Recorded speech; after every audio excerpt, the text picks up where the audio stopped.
Minasan konnichiwa, jikosokai sasate kudasai. Watashi no namae wa Sepriani Hana desu ga, Hana to yonde kudasai. Baiklah, saya akan menggunakan bahasa Indonesia yang baik dan benar. Pertama-tama, perkenalkan, nama saya Sepriani Hana. Biasa dipanggil Hana. Saya berasal dari SMA Negeri 1 Sungai Betung kelas 11-1. Video ini saya buat untuk memenuhi tugas mata pelajaran sejarah, yaitu dari Ibu Sri. Nah, video ini saya akan menjelaskan atau menceritakan bagaimana latar belakang terjadinya perang Tsushima antara negara Rusia dan negara Jepang. Negara Jepang, tahu kan teman-teman apa itu negara Jepang? Itu loh yang sakura itu. Baiklah, simak video ini sampai habis ya teman-teman. Bye bye.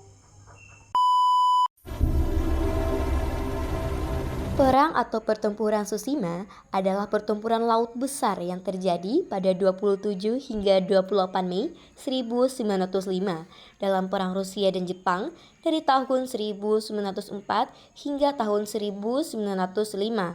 Pertempuran ini menjadi salah satu peristiwa paling penting dalam sejarah militer dunia karena menandai kemenangan besar Jepang atas Rusia dan mengubah peta kekuatan global. Pada awal perang, Jepang berhasil menghancurkan sebagian armada Rusia di Port Arthur. Untuk membalas kekalahan itu, Rusia mengirim armada Baltik dari Eropa menuju Asia Timur. Armada Rusia menempuh perjalanan sangat jauh. Perjalanan memakan waktu lebih dari 7 bulan. Awak kapal kelelahan, kapal-kapal pun sudah tua, dan logistik terbatas. Tujuan mereka adalah mencapai Vladivostok, tetapi harus melewati Selat Tsushima di antara Korea dan Jepang. Armada Jepang dipimpin oleh Laksamana Togo Heihachiro, Jepang. Menggunakan kapal yang lebih modern, memiliki awak yang terlatih dan disiplin, serta menguasai wilayah perairan sekitar Jepang. Togo memanfaatkan keunggulan posisi dan kecepatan untuk menyergap armada Rusia di Selat Tsushima.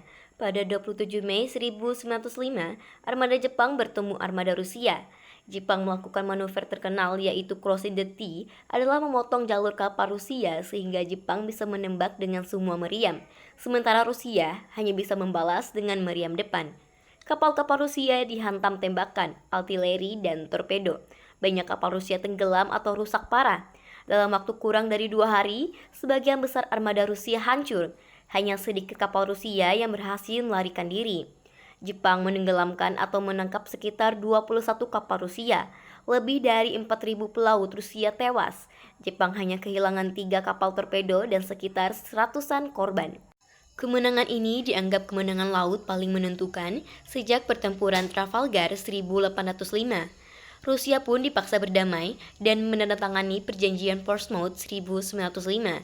Jepang diakui sebagai kekuatan besar dunia, dan untuk pertama kalinya dalam era modern, negara Asia mengalahkan negara Eropa. Kekalahan ini pun memicu revolusi Rusia pada tahun 1905 yang melemahkan kekuatan Tsar. Di sisi lain, Jepang semakin percaya diri dalam ekspansi militernya di Asia. Nah teman-teman, itulah cerita atau sejarah mengenai Perang Tsushima. Jadi kesimpulannya, Perang Tsushima bukan hanya kemenangan militer, tetapi juga simbol kebangkitan Jepang dan runtuhnya anggapan bahwa bangsa Asia selalu lebih lemah dari Eropa. Pertempuran ini mengubah keseimbangan kekuatan dunia dan menjadi pelajaran penting dalam strategi perang laut modern. Nah teman-teman, itulah cerita atau sejarah mengenai Perang Tsushima. Kurang dan lebihnya saya minta maaf. Ijo desu, arigato gozaimashita. Eits, kita kasih jeda dulu.